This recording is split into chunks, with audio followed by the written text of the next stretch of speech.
Actuellement, c'est gâté. Le peuple ivoirien est très en colère et se manifeste contre les manigances de l'IPADA et Alassane Dramane Ouattara. Regardons la vidéo.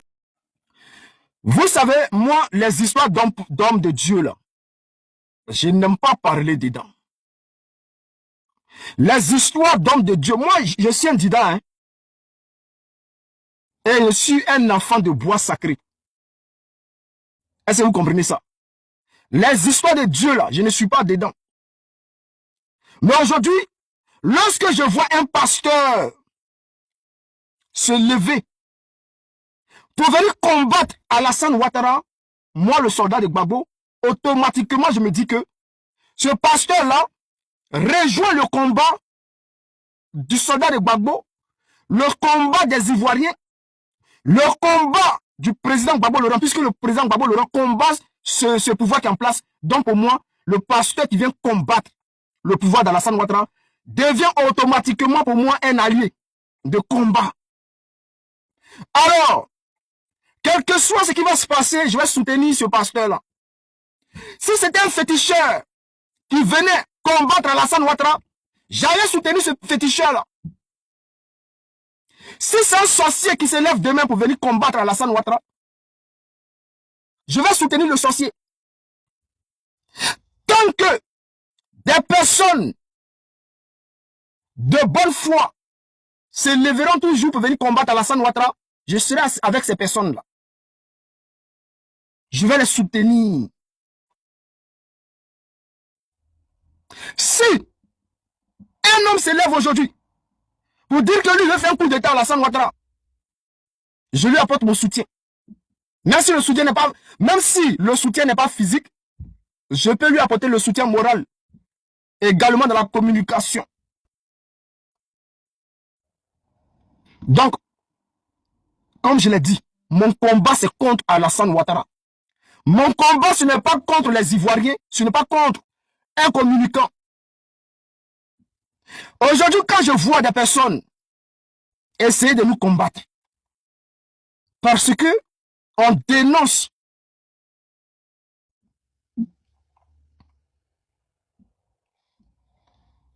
et on combat Alassane Ouattara, ces personnes, toutes ces personnes sont éteintes. Elles sont carrément effacées de la surface de la communication. Ces personnes qu'on ne voit plus. Ces personnes oubliées. Ces personnes, sur le plan de la communication, n'existent plus. Ces personnes-là, pour se relancer, sont obligées de s'attaquer à leurs camarades communicants pour revenir sur la scène. Moi, quand je vois ces personnes-là, ça me fait rire. Ça veut dire quoi? Tout le combat que vous faites aujourd'hui, là, tout le combat, là, c'est-à-dire ce combat-là, c'est pour les yeux de foule. C'est pour qu'on vous regarde, vous. Ce combat n'est pas pour les Ivoiriens. Vous êtes dans un combat de personnes, vous êtes dans un combat de buzz. Il faut qu'on dise que c'est moi qui suis là. Il faut qu'on parle de moi. On doit dire que oui, c'est moi là, c'est moi, c'est moi. C'est ce genre de combat que vous menez. Sinon, quelqu'un qui attaque Alassane Ouattara, je ne peux pas comprendre que d'autres personnes se lèvent pour venir dire ce que vous êtes en train de dire là, c'est faux, hein? Ce n'est pas vrai. Aujourd'hui là, c'est vrai, même si on n'a pas confirmé que Dramane Adja dans nos communications, c'est-à-dire toutes les communications, c'est-à-dire pourquoi aujourd'hui on dit que nous sommes les meilleurs en communication? Pourquoi aujourd'hui, quel que soit tout ce qui s'est passé là, hein, où on parle de la situation d'un président, il n'y a pas eu de plainte. Il n'y a pas eu de plainte contre nous. C'est parce qu'en matière de communication, on est trop fort. On est trop fort. On sait où il faut toucher et on sait où il ne faut pas toucher. On l'a fait de sorte que les gens on l'a fait de sorte que il ne puisse pas y avoir des plaintes contre nous pour dire que vous avez confirmé ça, vous avez confirmé ça. Vous voyez. On a fait une bonne communication et on continue de faire cette communication-là. Un audio de Eli Pada qui est largement relayé aujourd'hui sur la toile. Et ce qui est bizarre, c'est que cet audio est relayé par les gens du RDR. Un audio qui fait presque 20 minutes. C'est une petite partie de 15 secondes que les gens publient où le gars dit Draman Ouattara n'est pas malade, n'est pas mort, mais il est malade. Mais les gens n'utilisent pas la partie où il dit il est atteint d'Alzheimer. En fait, c'est pas là le problème. Le problème, c'est que les gens veulent peut-être nous dire que nous sommes dans le faux. Nous ne disons pas la vérité. C'est que nous, écoutez-moi attentivement, écoutez attentivement ce que je vais vous dire. Dès le début de cette histoire-là, l'information que nous avons reçue, c'est que Draman Ouattara est gravement malade. Voilà, vous avez tous vu les photos. Ouattara est gravement malade.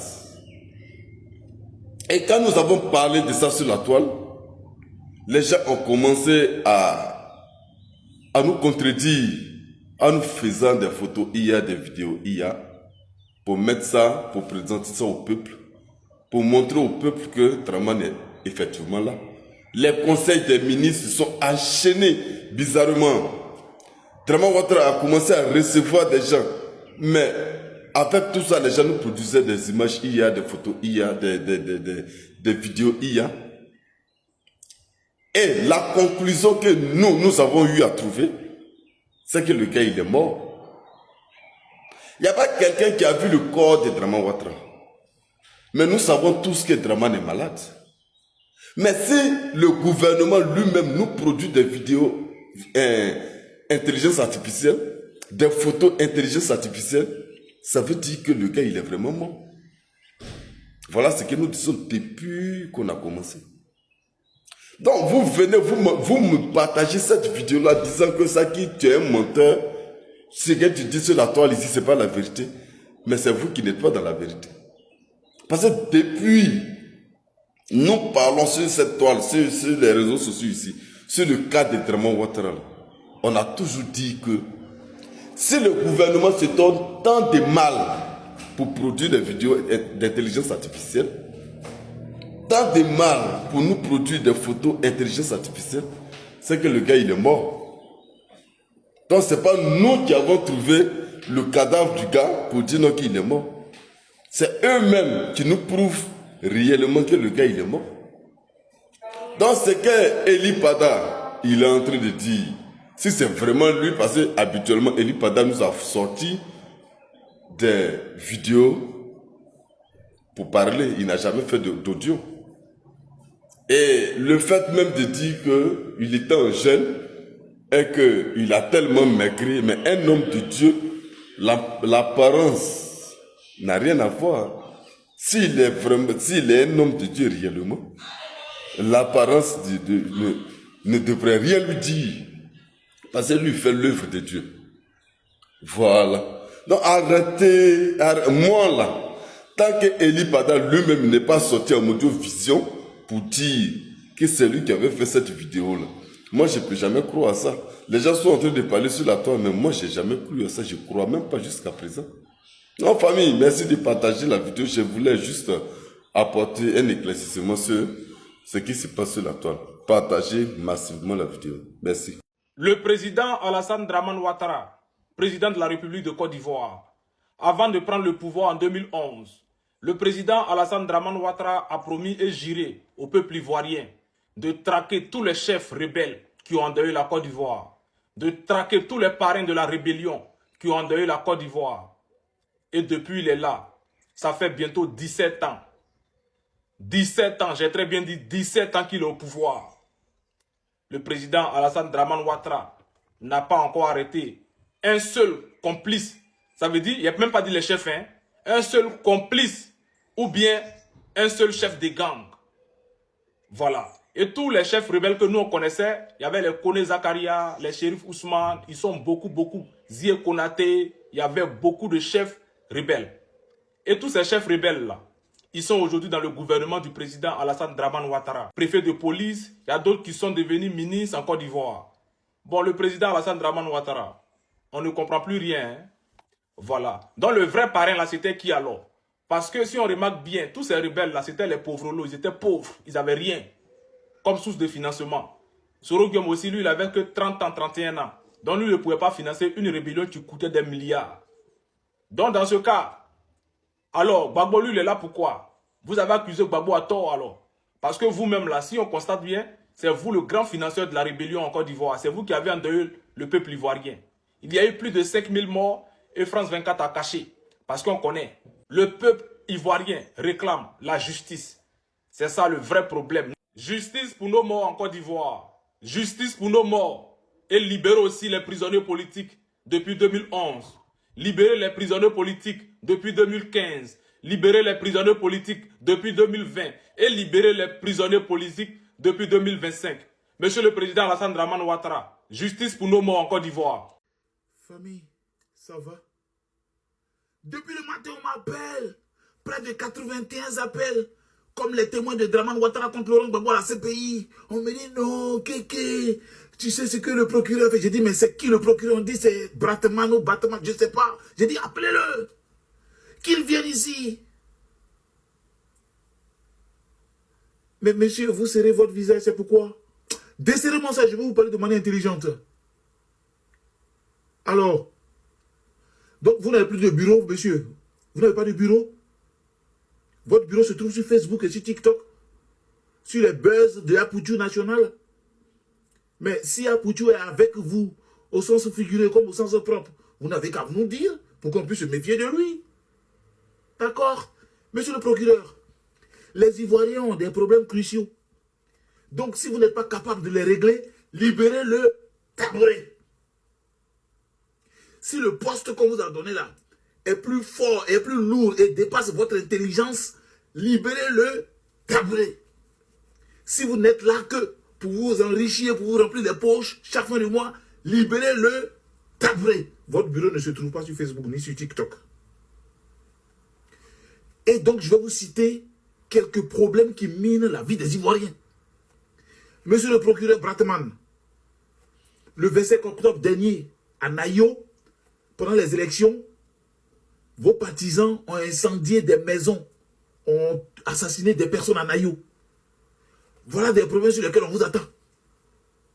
Monsieur le procureur, il y a eu quelques mois passés, un individu du nom de Mola, ivre et à bord d'un véhicule de sport, a renversé une dame qui est morte. Volontaire ou involontaire, ce monsieur-là méritait au moins 5 ans de prison. Voilà les problèmes sur lesquels on vous attend. Monsieur le procureur, il y a un monsieur qu'on appelle Comé Bakari. Il a tous les titres de propriété des Ivoiriens. Voilà les problèmes. Et il se balade librement. Voilà les problèmes sur lesquels on vous attend.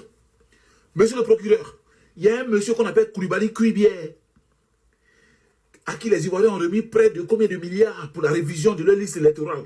Révision qui n'a pas été faite. Ce monsieur-là se balade librement en Côte d'Ivoire. Mieux, vous l'avez placé encore à la tête d'un organe. Voilà les problèmes sur lesquels les Ivoiriens vous attendent. Pas sur TikTok, pas sur Facebook. Monsieur Bratman, vous comprenez? Donc si vous ne pouvez pas faire le travail pour lequel on vous paie, libérez le tabouret. Le pasteur Zawi que vous avez convoqué, si vous ne savez pas, je vais vous expliquer.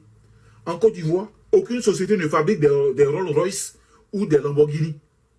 Donc forcément, si vous voyez un tel véhicule dans le pays, forcément il est venu soit par bateau ou par avion. Vous comprenez? Et donc dans les deux cas, forcément votre douane a mis un cachet, a donné un laissez-passer et a dédouané. Vous comprenez? Donc si vous voulez travailler, rendez-vous à la douane.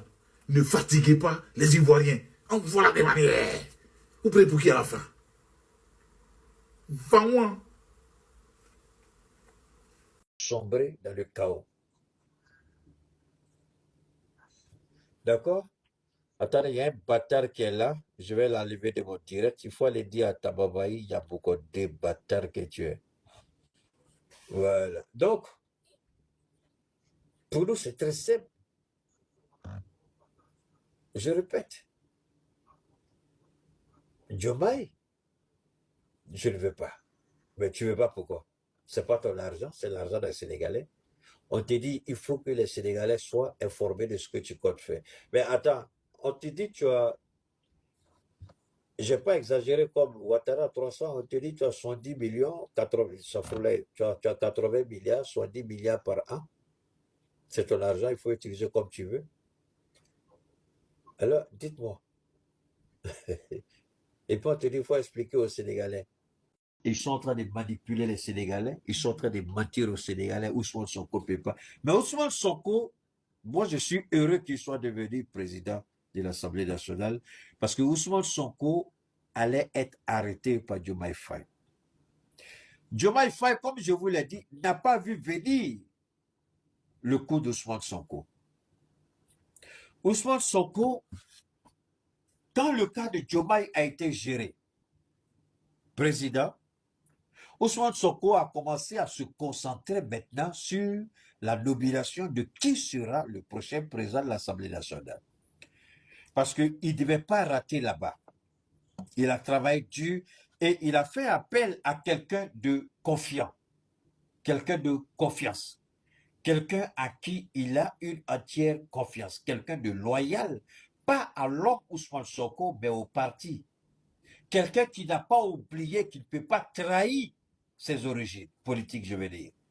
Donc, il a choisi quelqu'un qui allait écouter et qui serait prêt à défendre les intérêts de PASTEF. Et ce monsieur, Ousmane Sonko l'a choisi pour être le président de l'Assemblée nationale. Parce que Ousmane Sonko et lui ont eu un débat très enrichissant. À l'intérieur du PASTEF, beaucoup avaient dit à Ousmane Sonko, tu ne connais pas Diomaye, il est mauvais, il est dangereux, il va te trahir.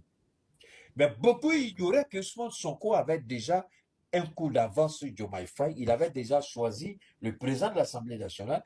Et Ousmane Sonko, d'ailleurs, le poste de Premier ministre, il le savait, c'était un poste comme ça. Il savait très bien que ce poste-là n'allait pas lui permettre d'atteindre ses objectifs.